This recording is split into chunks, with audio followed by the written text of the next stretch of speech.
Welcome to Quilt Addicts Anonymous. I'm Stephanie Stebbing. We just got a really adorable holiday collection in, and it made me think of pillowcases because pillowcases make great gifts.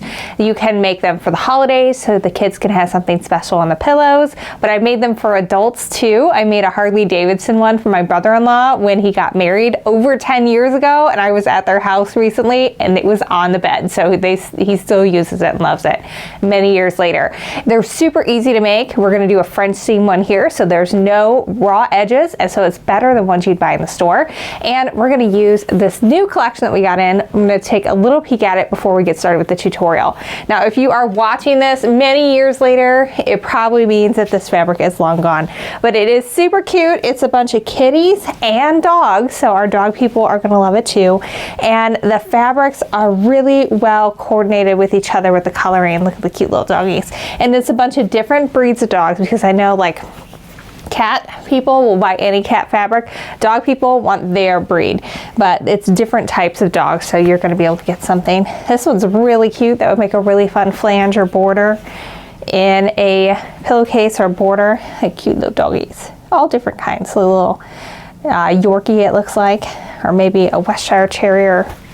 A Westie is what we call them. I had a friend who had one. So it is really cute, whimsical line. It would make a great kids quilt, a great pet lover quilt, or even just some cute little fun stockings. I know if you do like stockings for your pets, this would be a really cute one to do it with. I know I've done some pet stockings for my little babies at home, the fur babies. So check that out. It is called Santa Paws, and it's from Northcott, and you can check that over on our website, shop.quiltaddictsanonymous.com. All right, let's get in on the tutorial for the pillowcase. So we have free printable instructions that you can download on our website. It's just screenshots from the video, but it will help you if you are a visual person and you need something to look at as well as follow along with on the video. So go get that over at shop.quiltaddictsanonymous.com. Just search for pillowcase and you'll be able to find it. And the video tutorial will be on there as well. So what we need, this part here is optional actually. You're going to need, in order to make a coordinated set, you're going to need 2 yards of fabric. So you're going to take a 1/4 yard from one fabric, like this one here, and 3/4 of a yard from a second fabric. And we're going to be able to make this into a coordinated pillow set. And then I'm going to have another one that's opposite later. So we're going to use basically the other part to make a coordinated set. If you want to make a match set, then you're going to need a 1/2 yard of whatever you want for like the sleeve end, and a 1.5 yards of whatever you want to be for the body. And then you can do the flanges optional. These are just going to be cut to 2.5 inches. So 1/4 yard is fine. You can't order a 1/4 yard on our website, but you can always grab from your stash or just order a 1/2 yard and have some extra. So what we're going to do here is, again, make that coordinated set. That way I can just get 2 yards, easy peasy. We're good to go there. And it'll be cute because it won't be like matchy-matchy, but it will coordinate and it will look adorable. So I'm going to start with this one here as our example. I can set all my yardage pieces to the side because the first thing I need to do is get this flange ready to go. All right, so if you've ever made a quilt, then this process is going to be familiar to you. It's like doing quilt binding. If not, what you're going to do is you're going to put your long side out like this, and you're going to fold it together so that your raw edges are matching along the long side. It's like doing the hot dog fold if we remember back to grade school. And then we are just going to press down. And you just want to make sure that those edges are nice and neat and together. And it's super easy once you get the hang of it. And then when you're gotten as far as you can go in your pressing surface, just scooch it down and repeat until you've done the entire width of fabric. Now, one thing to note when we're getting to the next part, your widths of fabric may not be equal even within the same line. And that's okay, don't worry, we're gonna square everything up later. So don't panic if you get to the next step and things are a little bit different width, it's gonna be fine. All right, so I'm gonna do that to my other one, and then we're gonna start with the roll part of it. This is super fast project. So now we're going to make a fabric roll or tube that we're going to sew this together with.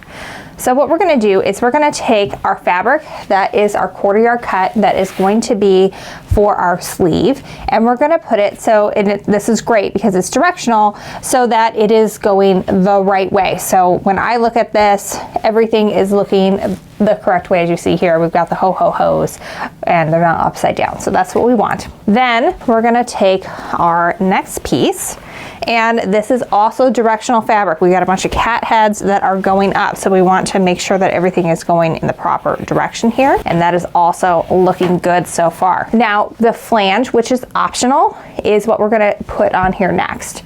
And I like to lay everything out like this because then it's really easy for me to see that I have everything going in the right direction.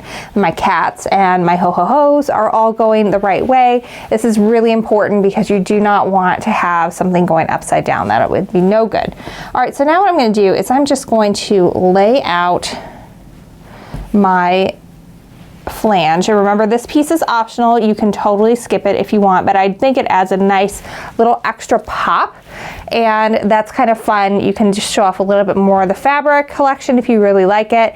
And in this case, it's going to help tie it together because we're going to have different bodies versus sleeves.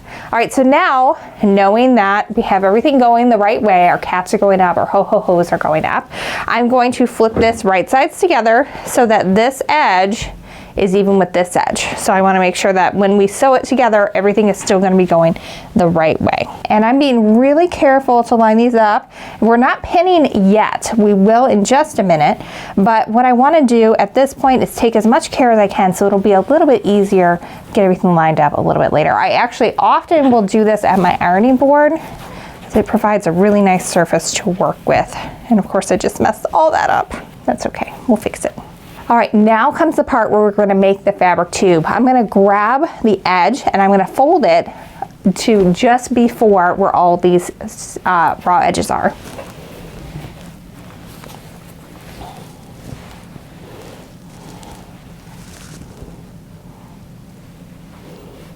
All right, that's looking good. I got about a 1/2 inch in between here. I can actually give myself a little bit more wiggle room there because we are going to be sewing a 1/4 inch seam here. And you don't want to, if you'd like, say if you sew a 3/8 inch seam by accident, you don't want to be catching this. So you want to give yourself a little bit of space. All right, so we're going to keep rolling this in, maybe 2 more times. That'll be good enough. All right, so now I can see the rest of my tube, so I can flip this together. And now I'm going to flip everything around because I like to pin like on this side instead of the side. It works better for me. So I'm going to flip it around now that I've got everything encased in there, and we're going to start pinning all these raw edges together so that everything matches up. This is going to be your most time consuming part because we want to make sure that we are not getting this section that is right side up. That needs to be tucked under because that is going to be the end of your pillowcase. We want the top edge that's facing down. We're going to match those corners up, and then we have our flange that is double folded, and then we have the other end of that sleeve which completes our fabric tube. So I'm just going to go ahead and put a pin in there, and I'm going to work my way down the rest of the tube, lining everything up as I go and making sure that this is well tucked out of the way so that I don't accidentally stitch that in when I'm sewing.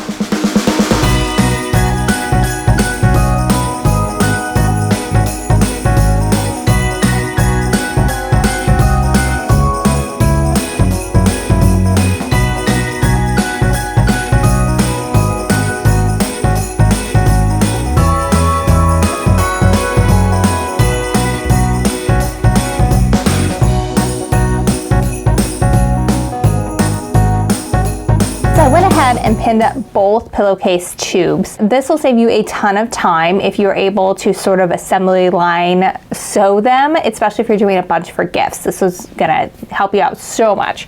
All right, so I'm just going to start with the first one, and I've got my sewing machine set up to sew a 1/4 inch stitch. Now, if you typically watch our quilting tutorials, I'm about to do something that you never see me do, and that's back stitch. So I'm gonna start by stitching 3 forward, then I'm gonna hit the reverse button on my sewing machine, stitch 3 back, and then keep going.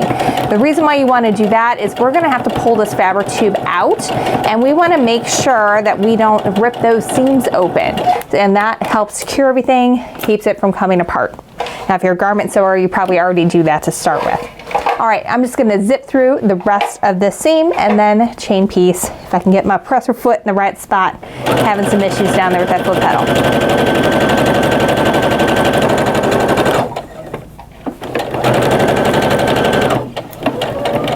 When you get down to the end, make sure you sew all the way to the edge and then back stitch again to secure those threads when we pull it out. Now I'm just going to chain piece. I'm just grabbing my second tube here. You can do this for as many pillowcases as you are putting together. And I'm just gonna start sewing again. So 3 forward, 3 back, and then just sew like normal. So you get that nice and secured on the ends. So now you're going to take your tube and you're going to grab the body of it, that is, in this case, the cat's.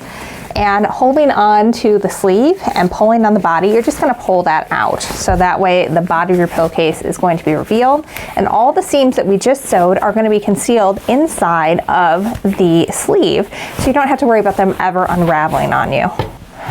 Now we want to check a couple of things before we go any further.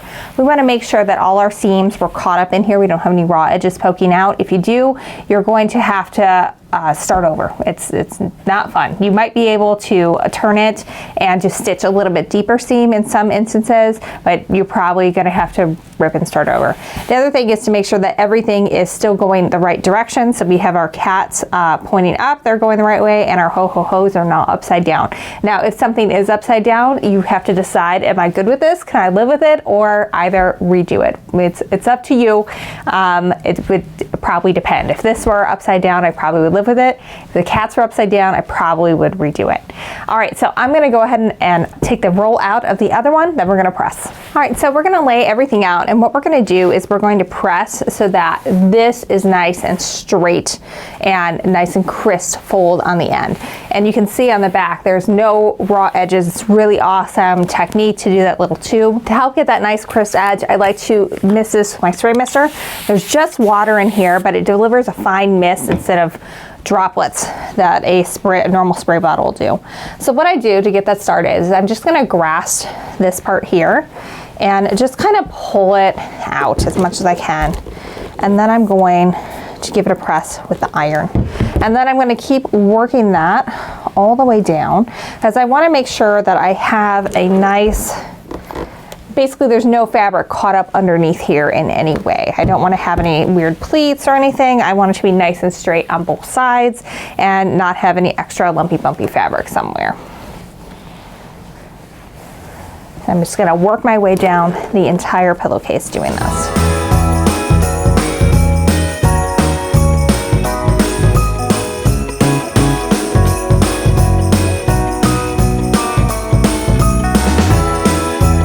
Now, depending on how long your fabric was in tubes, you may also want to iron the body. Mine was only in for a couple minutes, so there is definitely a roll there, but it's not awful, so I can wait to press until I'm done at the very end. I'm gonna do the other one, and then we're ready for the next step.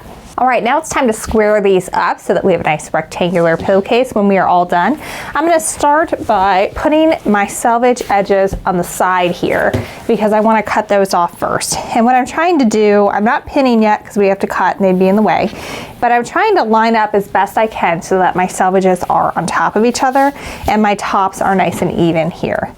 So I'm just gonna go ahead and line that up, and then I'm gonna take any inch line on the ruler or half-inch line, and I'm gonna line that up with my seam from my sleeve of the pillow so that I'm going straight down, and I'm just gonna cut off just a smidge. I'll go as close as I can to the selvage.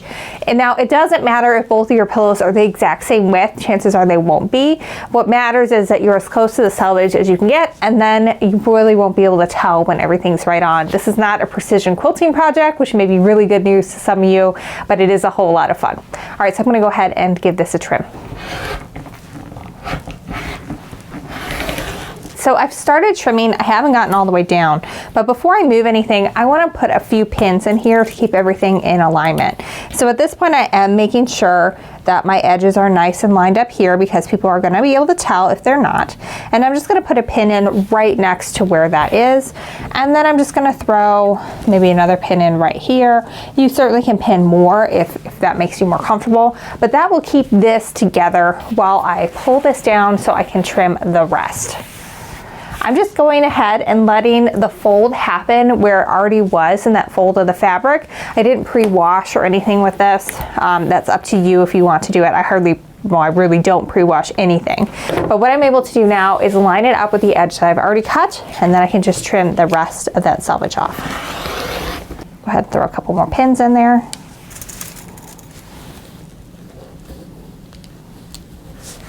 All right, now we have to square up that bottom edge as well. So I'm gonna go ahead and give everything a quarter turn, and I'm gonna line up my ruler so that I'm nice and even. I should be even at the top and at the bottom. If you're not super even at the bottom, don't panic. It's not the end of the world. It'll be fine. It's a pillowcase.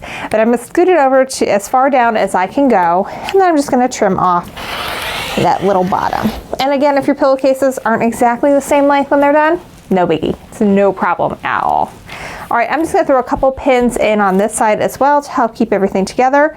And then I'm gonna do the same for the other one. And this is how, if you're doing a whole bunch of them, just get everything to this step and maybe just lay everything on a table. That way you can sew through all of them at once. Now, some of you may be looking at this and going, Stephanie, you don't have your right sides together. What are you gonna mean you're gonna pin right now? So what we're gonna do is we're gonna stitch all the way around the raw edges. So anything that's a fold or the top we can leave. And then we're going to trim it down to a smaller seam, turn it inside out, and do the final stitch from the outside or from the wrong side. And that totally encases a seam. It's called a French seam, and it means that you have 0 raw edges. So it's really great when you're making stuff like this on your home sewing machine. You get a really strong seam that's gonna really hold up through a lot of washes and really last throughout the years.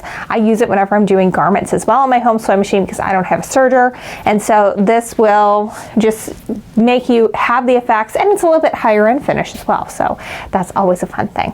All right, I'm gonna go ahead and do the same for the other pillowcase, and we're ready to sew.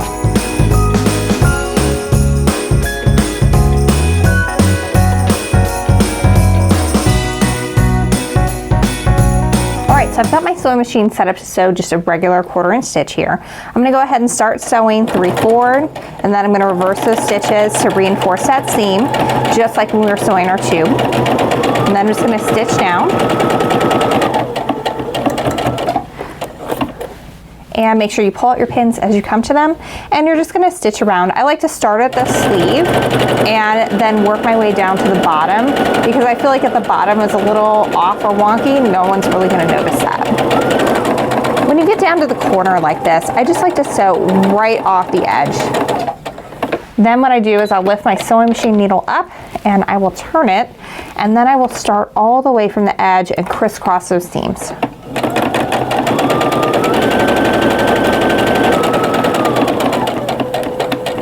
I also backstitch at this end just to get that nice and good. Now this side is a fold, so we don't have to do anything with that. Now, obviously we're gonna leave the top open so we can stuff a pillow inside. So you just have to do those 2 sides. I'm gonna go ahead and take this one off and sew my other pillowcase as well.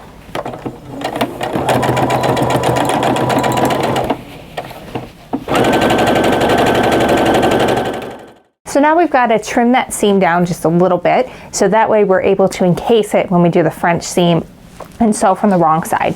So right now you should have a 1/4 inch seam here. So I'm going to trim that down to an 1/8 inch seam. And to do that, what I do is I just line out the 1/8 inch mark of my ruler on the seam that I just sewed, so I can just trim it off.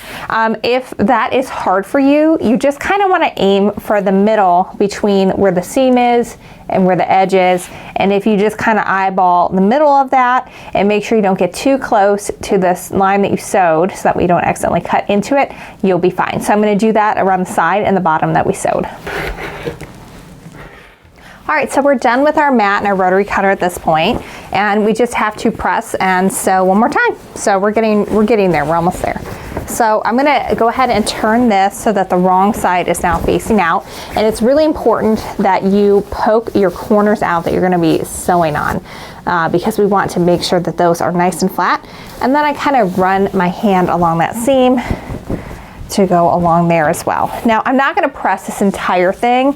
I'm going to press the areas that I'm going to be sewing, because eventually we obviously want to turn this right side out, and we don't want to have to repress like the seam on this side of the pillow, which is going to be unnecessary and just a pain. All right, so what we're going to do here is I'm going to line that up. So this is our edge that we just sewed. I'm going to go ahead and spritz that again with my spray mister so that I can help get it nice and crisp. Now your fingernails are essential for this. What you want to do is you want to grab that seam and you kind of want to push it forward like that.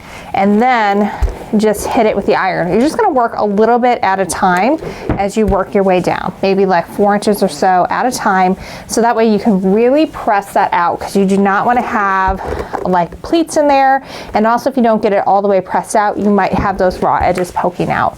So just use those fingernails, press it out, push it out, and then press it to keep it nice and flat. And really, I cannot recommend the spray mister enough. I think it works a lot better than steam in your iron, and that way you don't have to ever have your iron get super gross and nasty, and it really helps you get really sharp presses for stuff like this, and when you're quilting as well. That way everything turns out really nice in the end. All right, get into that corner.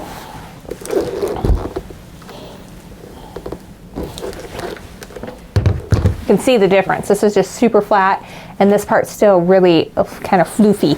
So this is a really important step, not one you want to skip. All right, so now I'm just going to turn it. I'm going to do the same thing and press the bottom.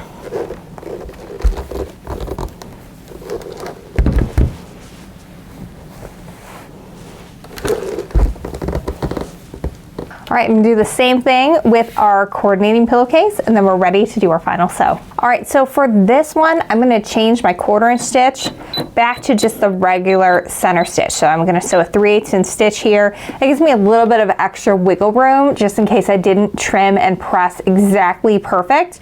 And it's essentially gonna take 5/8 of an inch off of your seam. So if you ever do garments too, this is exactly what you need in order to do garments. All right, so starting with the sleeve end, I'm gonna go ahead and stitch my 3 forward and 3 back, and that way that'll be nice and secure for all the time you use the pillowcase.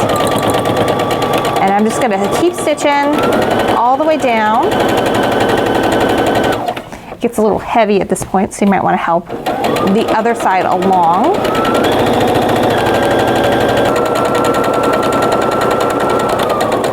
All right, so rather than stitch all the way down, I'm gonna stop when I'm about 3/8 of an inch away from the edge. And I can tell I'm there because if I turn it, then the edge should be in line. It's not quite yet. I need to take another stitch or two.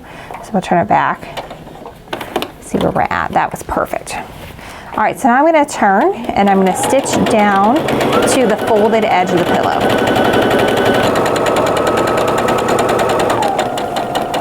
Then when you get to the end, you're gonna wanna back stitch again.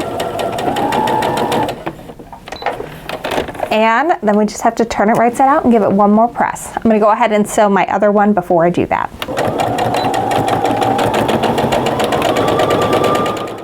All right, so we're gonna turn everything right side out again. And this is for the final time, and it's really great. I mean, you can see these seams. There are no raw edges at all anywhere on the inside of this pillowcase. So it really is gonna last a very long time and actually be better quality than the ones that you'll buy at the store. All right, same as before, make sure you're pushing out all those corners as best you can.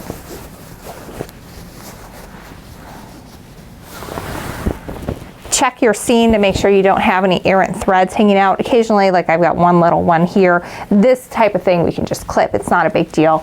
But you just want to make sure you don't have big sections of thread coming out, because that means you need to take a little bit thicker seam. All right, so I'm gonna do the same thing I did before. I'm just gonna spray everything down and give it a good press. This time I'm also gonna press the body because we're done messing with the fabric and we can get it looking nice and crisp at this point.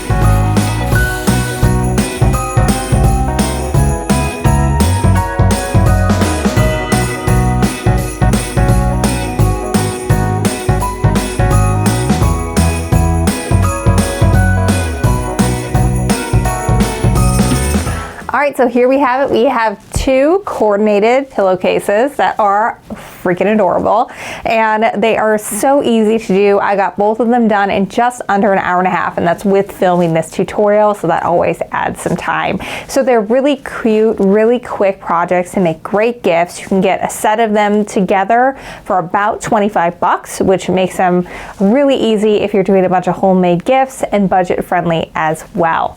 Again, just to go over, you can get free printable instructions for how to do this over on our website, shop.quiltxpo.com. quiltathleticsmammoth.com. It will have the fabric requirements on it, but just so that you know when you are doing this, if you want to make a coordinated set like this one where the body and the sleeve are flip-flopped like this, you need 1 yard each of 2 fabrics. So 1 yard of your ho-ho-ho in this case and 1 yard of the cat.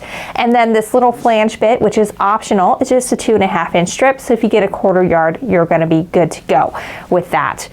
If you would like them to be a match set, so that way the body is the same and the sleeve are the same, then you're going to want to get 1.5 yards of the body fabric, 1/2 yard of your sleeve fabric, and still 1/4 yard of your flange, and you'll be set. Super cute, super fun, really durable, because even though they're super fast to make, they're incredibly sturdy because of that French seam, and that way you're able to get it so you don't have any raw edges, and this will last for many years to come and many washings as well, as you gift these, and they can get used year after year. They're great little novelty gifts that you can give people, and they're a thing that they love. It's great to get a couple extra yards of fabric to match your new quilt that you made for your bed, so you have everything all nice and coordinated. It's just, the possibilities with this is endless. They're really fun to do. All right, well, thanks for following along with this video tutorial. We do have fabric at the time that we're releasing this video. If you come by like 6 months or a year later, probably not. But right now we do have this fabric. It is super cute. It's called Santa Paws from Northcott. We'll have a link to it in the video description down below. Thanks so much, and until next time, happy quilting.